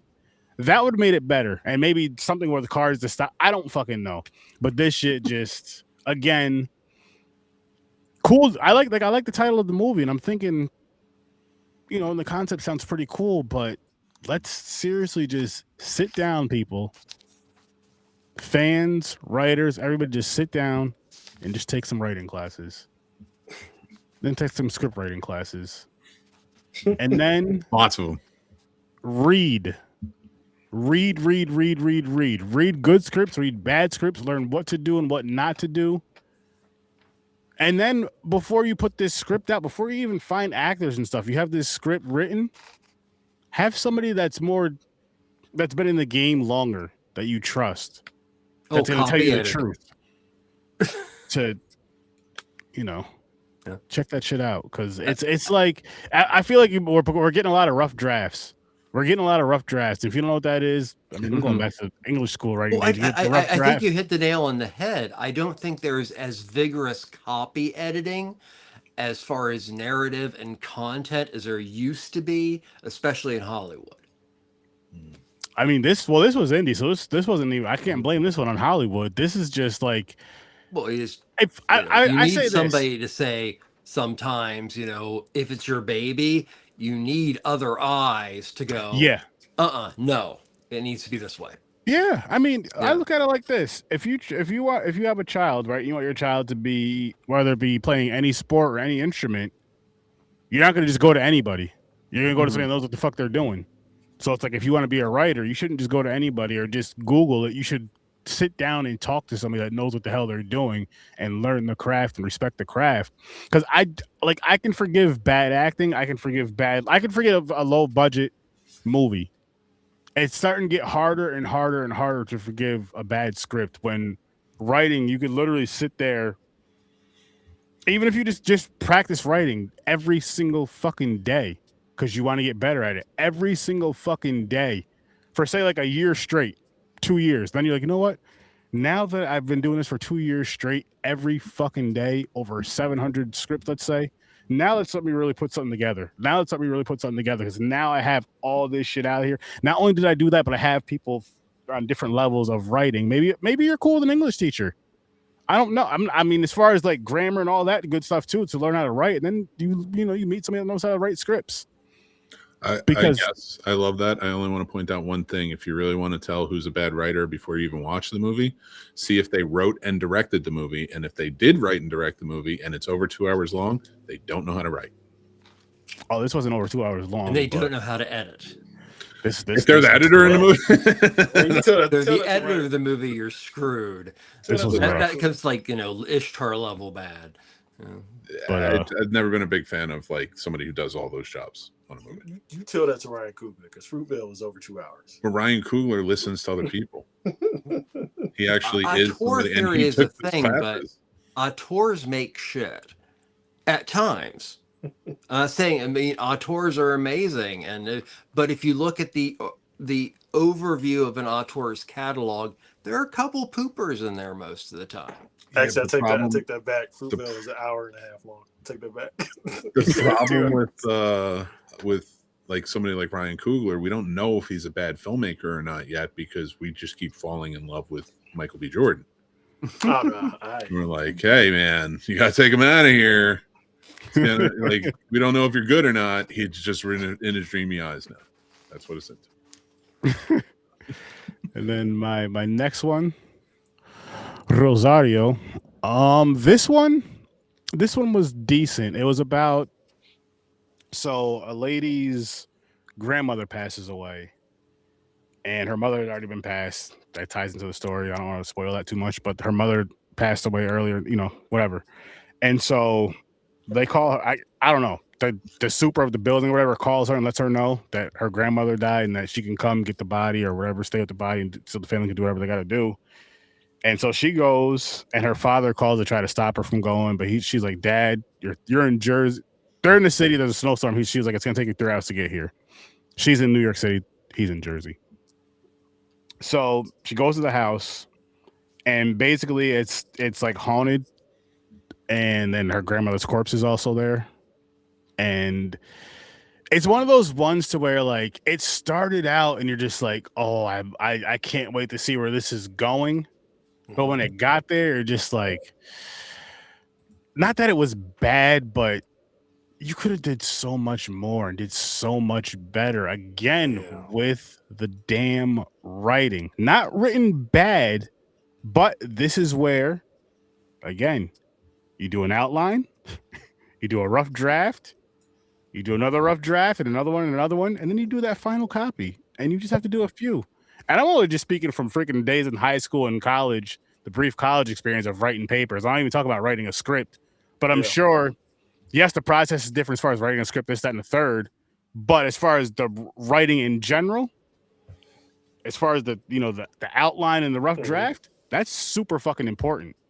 That's super fucking important. And you can't just go into these things just throwing out all your ideas and thinking they're great. I'm not saying it for this one more really, but just in general, like, let's take writing more serious. Please, let's take writing a lot more serious. And don't get me wrong, I love cheesy, shitty movies, but when you're trying to be at that certain tier, it's like, be at that tier or be above that tier to where you really want to be, but get that fucking writing down or get a writer. If you're someone who just has some amazing ideas but you can't really put them together, get a writer. That's why talk to someone that knows how to write, that knows what the hell they're doing. And stop trying to sell yourself online as a fucking writer. Yeah, don't do that. I see a lot of those where they're just like, check out my writing course. Is this and a it's dig like, at Chris Stuckman? I feel like you digging at Chris Stuckman. Fuck right Chris now. Stuckman. His movie sucks. He's not a writer, movie. And like, I can go on and on about a few things with him because I think his integrity's gone. But he's a Cleveland, by the way. He's a Cleveland boy. You're my only favorite person from Cleveland. I just threw my Cleveland boy under the bus. I can't believe I did that. No, but like to sturdy your point, if I may, just say one thing is, and I know I say a lot, but if I could just say this portion of it is like I reach out to screenwriters who are, sometimes I'm like that producer brain kicks in. It's like, maybe I'll read a script, maybe I'll work with somebody. You know what I mean? And I'll reach out like, because I'll hear people like, hey, award-winning screenwriter, blah, blah, blah, blah, blah, blah, blah, blah. And I'm like, okay. Reach out. Hey, where can I check out some of your stuff? Well, I've never had any one of my screenplays produced into a movie. We're in talks. Don't buy a fucking writing seminar from people who are in talks. Damn. Always ask these questions. Okay? Like, Jesus. Like, I wrote screenplays. I was commissioned and paid to do so. And I wouldn't sell you a seminar. I'm not a teacher. So I could just give you pointers, maybe things I've learned along the way. But like, there are truly great seminars out there and classes and courses you can take. Learn. Mm-hmm. It's like you have mental breakdowns when I write my scripts. I almost did. Sturdy's so right. He knows how to hard charge me. And lastly, Primate.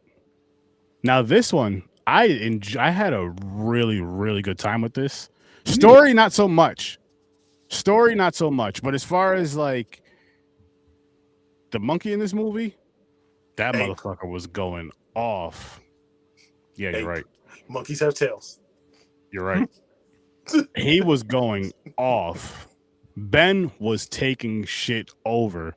And I love how they use him in this film. I do wish there was more. I still wish there was some more throwaway kills in it. Mm-hmm. Again, this is one of those movies. Yes, I wish there was better writing, but with all the action and visuals in it, kind of like what I was hoping for them from the shark movie, with a lot of sharkiness. We got a lot of apiness. I did enjoy that aspect. I really enjoyed that. And I enjoyed how intelligent they made him and violent once that turn came. Yeah. I really, really, really enjoyed that. And I will say, out of all these three movies, I don't think any of them are worth the late fees, but I would rent Primate again. And I want to say this as well, because after I seen this movie, everybody here has seen Us, right? Mm-hmm. Mm-hmm. I remember Great the film. monkey in that the monkey from that movie, and the little story they had with that. Mhm. I would love to see a full feature film of that by Jordan Peele, with Jordan Peele directing that, Yeah. because I think that can be really, really, really good. Mm-hmm. I think that could be really good, like have a really good story, but also have like the scariness and all that, the fun, cool ass Jordan Peele stuff that he does to it as well, with all the good shit. But Primate, it was worth the rental. Well, they're all worth the rental. Primate, I would bring back on the exact date because I may watch it again. The other two, Go check out his full review on Primate No. here on Horror with Sir Sturdy. Yes. I'm the glad other that, two, and I'm glad that Caesar is getting work. I was Or really worried. Popcorn and for him. Pints. Popcorn and Pints. I was really worried for him after Rise of the Planet of the Apes. I didn't think Caesar was gonna get some work after that, so I'm really glad he. Which one did That's it? what Which the one film- did he do? Which one did we do it on? Was it Popcorn and Pints or was it on? Horror Wait, with Sir what one? Sturdy? Primate. I don't even remember doing it. Yeah, I don't think I Yeah, did we did yet. it in January. Did y'all? No, Didn't we? wasn't You that the horror movie with the monkey that would Yeah. kill people? And they're in the pool. You sure it wasn't the monkey? We did the Yeah, monkey we- earlier this year. Yeah, it was the monkey. No, we did the Monkey too, but I'm telling you, we did Primate as one of our new movies, and I don't know whether we did it. Oh shit! It wasn't. Horror with Sir It wasn't. Sturdy. It wasn't on Horror with Sir Sturdy. I'm looking at the list right now. It I wasn't don't on Horror with remember Sir that Sturdy. one. Then it might have been Popcorn and Pints. I think that was our. You remember we did that in Coyotes. Did we- It was Popcorn and Pints. It No, was we did. Little We did Good Boy and Coyotes on that one. I thought we did Primate. We didn't do Primate. No, because I that think one- somebody's messing with me. No, Somebody's no, got me no, to no, no, clear. no. He's right because I remember we had a vote for it to see what newer movies we would do, and Primate got outvoted. Oh no, I don't. I'm saying I don't believe him. I could have swore we had a long conversation about Well, it. y'all need to No, get on it. that's what the mix-up was with the Primate. Yeah. Y'all need to get on it. Then y'all need to get this done. Listen, But you write let's, it down. Grandizer, to answer your question, Clueless came out 2 months before, and that was a huge movie, and it overshadowed Empire Records. Because one was the rich kids, one's with the kids from the other side of the tracks. As if. Yeah. as if. Let's see what's going on. What we're slicing and dicing next week. I hope it's Primate. Honestly, me too. I can't remember. I think it's on this wheel. The lead think actor it from is. Coda was in that movie, the one who won the Oscar. He played Deaf Dad. Hmm. Yeah. I'm glad he's getting work. Let's see where it stops. Reach. Looks like Five Nights at Freddy too. Oh, give me a reason to watch it. I gotta watch the Ugh. first one. Overhated. Same. That's the same with me. Trevor's giving me a reason to watch it. Yeah, I've heard it takes place in Site 2. Mm-hmm. Yeah, Okay. it's an overhated film. Okay. Does it go into the serial killer aspect, and is it more gory? I wouldn't say it's I more gory. I would say Definitely. it's an absolutely hated film. Okay. I But mean, it's either way, overhated. I'm not going to say the first film was good, No, but I yeah. do think Five Nights at Freddy was an interesting concept. Oh yeah, And the lore Games that are was better. built around these games yeah. was crazy. The movie was a better. They were able to do more with it than I thought they would. So, actually, probably my son and I will probably watch it this weekend. And I credit those movies for like the renaissance that Matthew Lillard's on right now. So I hope they keep going with them. They're fun. They Yeah. just, I think it's like a mess like Scream. They don't know what kind of story they really want to tell you. exactly. Mhm. It's trying to find its identity. Problem with Scream is you're in Scream 7 and you don't know what you want to tell. Like it's not really At it's some not a point, Kevin Williamson, get your shit together. good, like it's not a good movie, but the internet makes it seem like it's the worst movie of all time. The The second first one wasn't a good Well, horror it- movie, but I thought it was a good drama. but yeah. But it's not. It's just a bad horror movie. It's just a slocky horror. You know? Agree. I don't know if Well- I should admit this or not, but I've never actually played Five Nights at Freddy. Oh, me You neither. watch people. I've watched neither. people. Yeah, this Yeah. did come out like when VR was getting big and getting good, and like the first real Oculus were coming out. You know what It's I mean? more Which fun changed watching over people from get using the cell freaked phone out on by your it I than played actually 5 play minutes it. of the game. Like I played watched 5 a grown minutes. man cry live Yeah. on his stream by getting scared in his VR from scary this, game. and I'll that tell was you like, what, Sturdy. I'll come on the show next week. If I don't have to watch this movie again, I'll play a Five Nights at Freddy and just get scared during the whole show. nice. I'll stay muted and just jump. We'll talk. It's on Peacock though, so if you have Peacock, I've never seen. I've Ooh, never you or not. talk I've about never. No, I've never played the games animatronics. either. I thought about it. I thought about it a few times. I've never played the games either. What was that?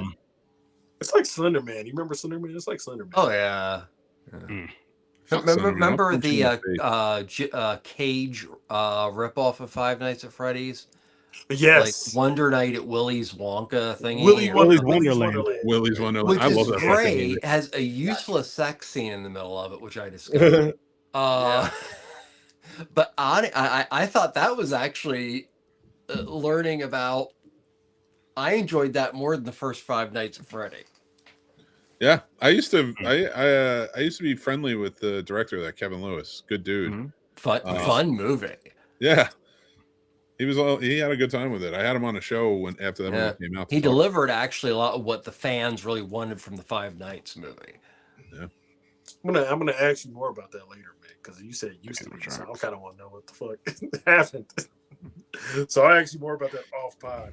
But before we do wrap this up, I do have to tell you guys that Sterdo Vision will be back tomorrow night, 11 o'clock p.m. We will be live. With Sorority Sorority Babes Babes. Bible. It's Slime Ball. Yes. How long is that movie? Because I could probably slide on. Not long. It's like an hour and a No, half. it's not. No, Hour and- maybe an no, hour. hour- It's like an hour and 15 minutes. Yeah, about an hour and 15, hour and 18 minutes. Hour and 18 minutes. Because I looked it up a little bit There's a ago. super racist imp in it. I'll be 15 minutes off of work at that point. Watch this I've tonight. never seen this movie before. It'll be a first time watch for me, so I'm excited for it. And I'm just telling you guys right It's now, classic. I'm so excited to get back in the Sterdo Vision where we can get into those real cheese fest of horror and other. Like Hell Comes to Frogtown. Yep. Yep. Something like that. Exactly. That's an actual title or something. I just realized that. Yes, with Rowdy Roddy Piper starring in it. nice. Holy shit. Sorry. Wait, and what? Hell Comes a Frog. Hell Oh, Comes to Frogtown. I missed which one you guys were talking about. But yeah, I, we're gonna be I doing prefer A Boy and His Dog with Don Johnson. Ooh, We're gonna be amazing film. those I'm type being of serious. films. Those type of films, exploitations. It's Harlan gonna get fun Ellison. over there. Some more Better see- indie films. I better see It's- Billy Jack on there. It's gonna be real fun on there again on Sterdo Vision. Which Billy Jack? The original, the The legend original of Billy Jack. Yeah. I better see that on there. I'm gonna put this foot on that on side. that side of your face. Billy Jack. Oh, So yeah, make sure you guys are here for it. Make sure you guys are here for it when we do it because it's gonna be, like I said, it's gonna be a fun time. It's not gonna be a weekly show though, but I'll let you guys know when we're popping out. Well, let me know in advance when you're going to be doing them. Definitely, Show. definitely. Probably swing by sometimes. If you do can I something just after midnight. say that the Scene Snobs podcast is now live on Mondays at 8:00. That's all I wanted to say. Yes. Mondays at 8. So if they could try to find it tomorrow, it's not on tomorrow anymore. It's on Mondays. Nope. But What will I do? 11 o'clock. Hang out with him. Yep. And really quick, this Saturday, which you should check us out over on Popcorn and Pints at 8 o'clock. Oh Nope. shit! No, it's not that. What is it? Happy birthday, Chris. I need an AI person. I know We what got to it make is. one for Trevor. You I got to know come what on it Popcorn is. and Pints. It's the only one I'll allow. Okay. Chris thought I That's the only forgot. one I allow this to use the AI because I fucking hate the AI. I hate the AI too. We should just put pictures of ourselves in there. They cut are- out. They're are putting all a over huge AI warehouse in Carlisle, Pennsylvania, which is no more than a half-hour drive from it. I'll tell you Sorry. right now. They're I'll tell talking you right about now. one here and taking water from the One of river. our downfalls. I'll tell you right now when Skynet takes over. Nah, We'll we're be gonna on be their cool. side. I think AI is gonna look at us and be like, "You guys have had it hard enough," but Boom. they're gonna do some damage. It's gonna do some damage. Popcorn and Pints this Saturday for gamers, early birthday picks, Inside Man and Euro Trip. Great lineup. So Inside tune in Man for that. again, just Great ending. Great ending to that picture. and great everything. Every minute of that, nothing is wasted. Perfect tension building, pressure, the whole night. Oh, Can't wait. like Lee at his finest. I'm not saying he's perfect all the time, but Plumber, man, he does a Plumber Man. hell of a performance. Christopher Plummer was so good. Christopher Plummer. Yeah. Legendary. Jodie Foster killing it. It's gonna be a good time. It's an all-time performance now. It's gonna be a really good time. So hopefully you guys all tune in for that, and make sure you guys check Johnny Loves Movies. Make sure you guys check out Ambassador Media. Make sure you guys check out the Scene Snobs on Mondays now. Yes, on Mondays now. Monday. Content every day, but the live, yeah. The live, yeah. Make sure you check out Worst Damn Gamer Ever, and come back here next Thursday at 8:00 for some more Horror Research 30. Thank you for watching. Thank you for listening. I'll see you in your nightmares. Peace. Nice.